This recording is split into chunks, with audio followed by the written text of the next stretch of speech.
Bismillahirrahmanirrahim. Assalamualaikum warahmatullahi wabarakatuh. Alhamdulillahirabbil alamin. Asyhadu alla ilaha illallah wahdahu la syarikalah wa asyhadu anna Muhammadan abduhu wa rasuluh. Allahumma sholli ala Muhammad wa ala ali Muhammad. Puji syukur marilah kita panjatkan kehadirat Allah Subhanahu wa taala. Sholawat serta salam semoga senantiasa tercurahkan kepada junjungan Nabi Agung kita, Nabi Muhammad SAW, yang mana telah membawa risalah agama Islam dari zaman jahiliyah menuju zaman Islamiyah. Santriwan dan santriwati kelas 9 Pondok Pesantren Tahfidzul Quran Al-Azam. Sebelumnya Ustadz ingin berkenalan terlebih dahulu. Mungkin ada di antara kalian yang belum mengetahui nama Ustadz. Nama Ustadz yaitu Ustadz Makmuri. Insya Allah pada semester ini akan diamanai sebagai pengampu atau guru mapel ilmu pengetahuan sosial kelas 9 gitu. Berbeda dengan kelas 8, ketika kelas 8 kemarin IPS itu diadakan setiap 2 minggu sekali atau 2 pekan sekali pertemuan. Insya Allah untuk semester ini akan diadakan sebanyak 1 kali setiap pertemuan, dan itu akan dilaksanakan antara hari Senin sampai Jumat, berbeda dengan semester lalu yaitu pada hari Sabtu. Insya Allah untuk hari Sabtu kalian difokuskan untuk kegiatan ekstrakurikuler yang diadakan oleh sekolah.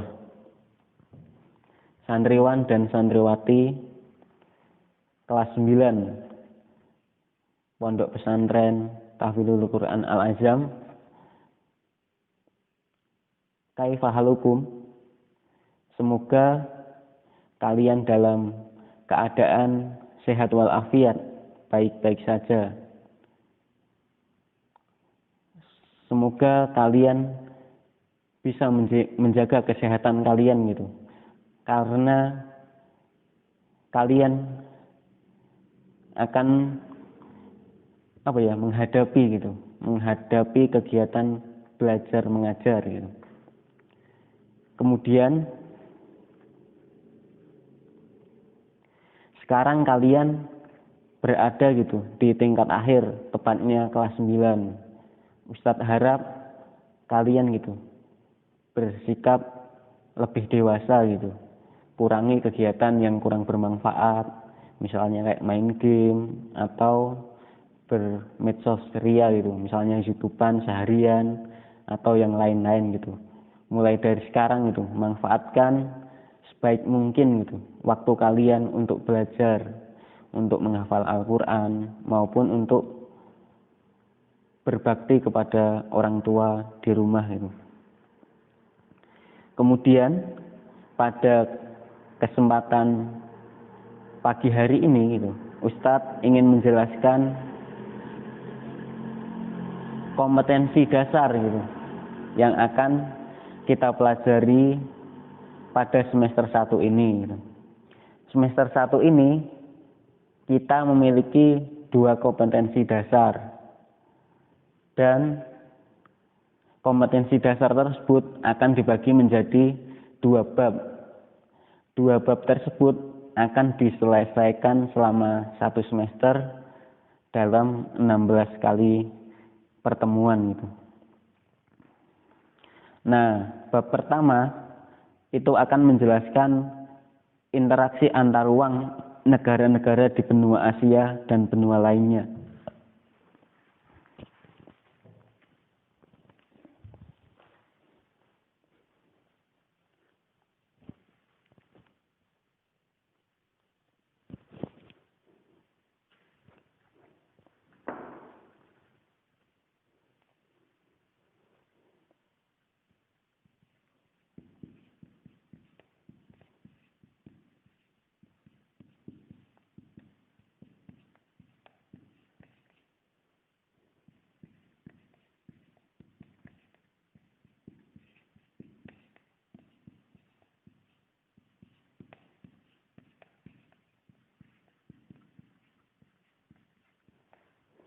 Kemudian yang bab kedua akan membahas perubahan sosial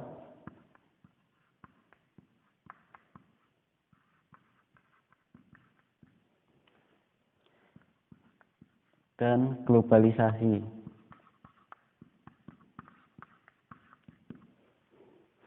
Nah, bab pertama dan bab kedua yang akan kita pelajari pada semester ini. Kita akan membahas sedikit gitu tentang bab pertama. Bab pertama akan membahas interaksi antar ruang negara-negara di benua Asia dan di benua lainnya. Nah, pada kelas 7 kita sudah membahas interaksi antar ruang di negara Indonesia. Kemudian pada kelas 8 semester 1 kita juga sudah membahas tentang interaksi antar ruang negara-negara di ASEAN gitu, yang cakupannya lebih luas dikit daripada Indonesia. Kemudian yang kelas 3 ini kita akan membahas tentang interaksi antar ruang negara-negara di benua Asia maupun benua lainnya. Contohnya misalnya nih, negara Indonesia bisa bekerja sama dengan negara Eropa, misalnya negara Jerman maupun Inggris. Nah, di bab 1 ini akan terdiri dari beberapa subbab gitu, maaf. Yang pertama, subbab pertama yaitu kondisi geografis benua Asia dan benua lainnya. Nah, di subbab pertama ini nanti akan dijelaskan letak geografisnya benua Asia itu gimana, kemudian benua Eropa itu letaknya bagaimana, kemudian benua Afrika itu bagaimana, dan benua Amerika itu juga bagaimana letak geografisnya. Nah, kalian akan dijelaskan letak baik secara astronomi maupun batas-batas dari masing-masing benua itu. Misalnya nih, benua Eropa ini dibatasi dengan samudera apa, kemudian benua Asia ini berbatasan dengan samudera apa. Nah, nanti akan dijelaskan di subbab yang pertama. Kemudian subbab yang kedua akan membahas tentang kondisi alam negara-negara di dunia. Nah, di subbab ini akan dijelaskan contohnya nih, misalnya negara Jepang. Itu negara yang kondisi alamnya bagaimana. Kemudian kepala negaranya itu apa gitu. Kemudian kepala pemerintahnya apa gitu. Selain negara Jepang, nanti juga akan dibahas negara Tiongkok, Brasil, dan yang lain-lain. Kemudian subbab yang ketiga akan membahas tentang potensi sumber daya alam benua Asia dan benua lainnya gitu. Di subbab ini kita akan membahas sumber daya alam yang ada di benua Asia maupun benua yang lain. Nih, misalnya nih, negara atau benua Asia itu kaya akan bidang pertaniannya, kemudian negara Eropa ini akan kaya akan pertanian atau perkebunannya. Nah, dibahas juga di negara lain atau benua lain. Itu sumber daya alam apa gitu yang menonjol dari masing-masing benua tersebut. Tentu dari masing-masing benua tersebut saling membutuhkan karena benua-benua tersebut memiliki sumber daya alam yang beraneka ragam.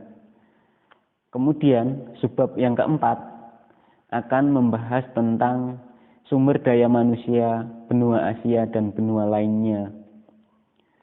Nah, kita tahu kan sumber daya manusia itu berbeda-beda, baik di benua Asia, kemudian benua Eropa itu berbeda-beda, baik berbeda agamanya, kemudian berbeda sukunya, berbeda budayanya, kemudian berbeda juga pertumbuhan penduduknya, kemudian berbeda tingkat pendidikannya gitu.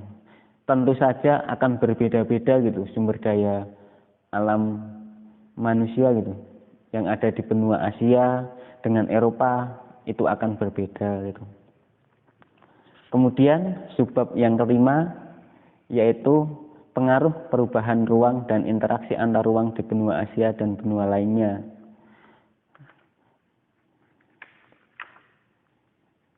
Santriwan dan santriwati kelas 9 yang insya Allah berbahagia, kita akan lanjut ke bab kedua, yaitu tentang perubahan sosial, budaya, dan globalisasi. Apa sih perubahan sosial dan globalisasi itu? Di bab ini kalian akan dijelaskan atau akan mempelajari tentang perubahan sosial dan globalisasi itu apa gitu. Nah, di bab 2 ini kalian akan dibagi menjadi gitu, atau materinya akan dibagi menjadi beberapa subbab. Subbab yang pertama itu menjelaskan tentang perubahan sosial budaya. Kemudian akan dijelaskan juga tentang bentuk perubahan sosial budaya. Perubahan ini bisa jadi gitu, termasuk evolusi maupun revolusi gitu. Apa sih evolusi itu? Kemudian apa sih revolusi itu? Nah, nanti akan dijelaskan pada subbab ini gitu. Kemudian akan dijelaskan juga tentang faktor penyebab perubahan sosial tersebut. Nah, penyebab perubahan sosial budaya itu bermacam-macam gitu. Contohnya nih, karena perubahan jumlah penduduk, kemudian penemuan-penemuan baru, kemudian karena konflik, itu bisa menyebabkan perubahan sosial budaya yang ada di Indonesia. Kemudian akan dijelaskan juga tentang faktor pendorong dan penghambat perubahan sosial. Nah, contoh-contohnya itu banyak yang akan mendorong dan menghambat perubahan sosial budaya. Misalnya nih, kontak dengan kebudayaan lain, kemudian sistem pendidikan, itu akan mempengaruhi perubahan sosial yang ada di Indonesia maupun yang ada di dunia. Kemudian subbab yang kedua, kalian akan membahas tentang globalisasi. Apa sih yang dimaksud dengan globalisasi?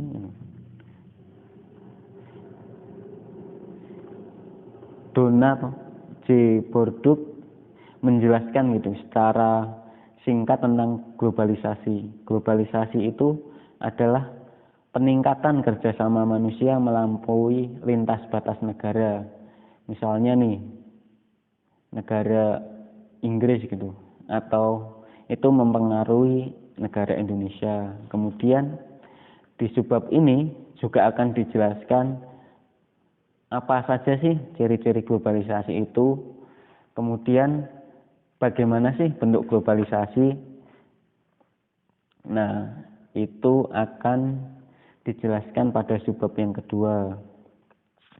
Kemudian subbab yang ketiga akan membahas tentang dampak globalisasi dan upaya menghadapi globalisasi. Proses globalisasi yang masuk ke Indonesia maupun masuk ke negara lain itu memiliki dampak gitu bagi negara yang dijumpai gitu. Ada dampak positifnya maupun dampak negatifnya. Sebagai seorang manusia, kita harus pandai gitu memilih dampak yang harus kita peroleh gitu. Usahakan kita mengambil manfaatnya atau dampak positif dari globalisasi gitu. Kemudian dijelaskan juga tentang upaya menghadapi globalisasi. Dengan semakin meningkatnya perubahan zaman atau dengan perubahan sosial budaya di Indonesia ini, pastinya gitu diperlukan berbagai cara atau upaya yang harus kita lakukan gitu agar kita dapat mengendalikan laju globalisasi gitu.